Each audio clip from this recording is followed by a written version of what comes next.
Hello mga farmland, ito yung property na ipinagbibili. Ayan oh. Located po siya sa Dolores, San Pablo City. Ito po yung kapaligiran dito sa along the road po yung property. Ayan po. Estimated po mga 30 meters frontage po. Madami pong fruit bearing. Ayan po, ito po mga ka-farmland ay 654 square meter po. Pang commercial po ito mga ka-farmland.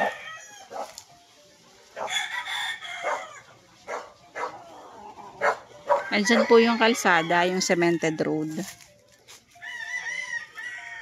Madami pong tanim, madami pong fruit bearing, rambutan, lansones, saging.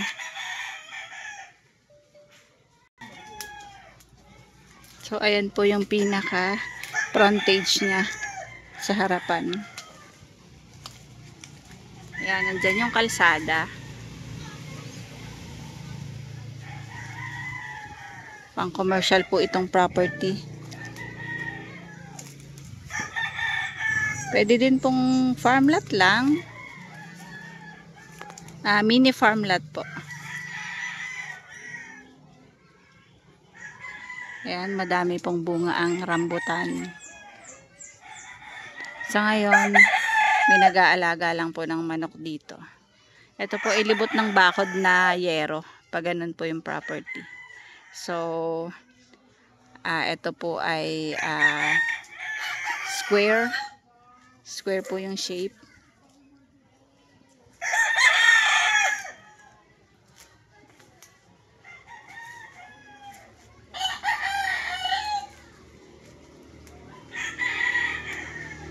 Saan ba ko dadaan?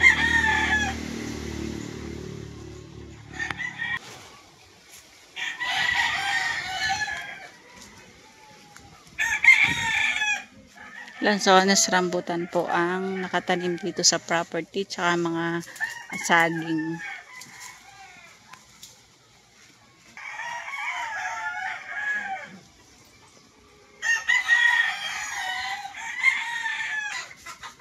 Hindi po kasama ang manok sa for sale.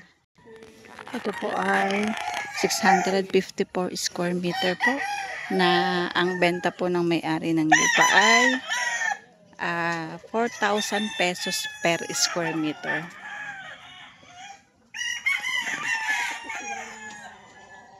Ayan, ito po yung pag ganito, tapos yan, diretso na po yan. Hanggang dun po ang property. May bakod na po yan. 654 square meter po.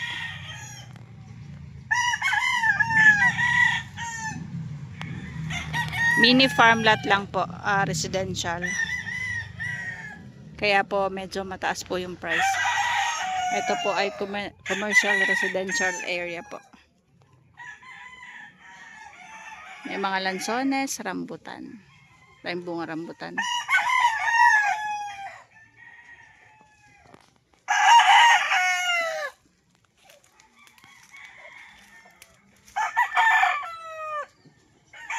Malapit po sa Palakpakin Lake.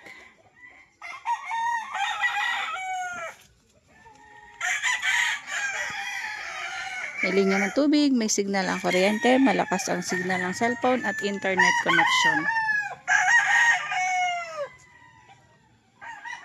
Yan yung boundary ng property.